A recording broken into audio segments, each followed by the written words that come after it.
خبردار کرو انہیں کہ زندگی یہی زندگی نہیں ہے، اصل زندگی آخرت کی زندگی، اور قیامت کے دن تمہیں حساب جو ہے اپنا پیش کرنا ہوگا، جواب دہی کرنی ہوگی. You will have to face the ground accountability of the day of judgment. وَرَبَّكَ فَكَبِّرْ، اور جو ہدف ہے مقصود کیا، اللہ کو بڑا کرو، یعنی اس کی بڑائی نافذ، پارلیمنٹ میں بھی اس کا حرف آخری، لِتَكُونَ كَلِمَةُ اللَّهِ هِيَ الْعُلْيَا، تاکہ اللہ کا کلمہ سب سے اونچا ہو. بس اب ہم نہیں جانتے کہ قرآن میں کیا ہے، تورات میں کیا ہے، انجیل میں کیا، ہم نہیں جانتے.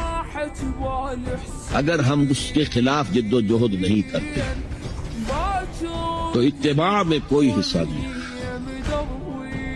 جو اطاعت تھوڑی بہت ہم کر رہے ہیں وہ بھی جزوی ہے، کلی نہیں ہے. اسی لیے دنیا کی رسوائی وہ تو ہمارے ماتھے پر لکھی، ضربت علیہم الذلۃ والمسکنۃ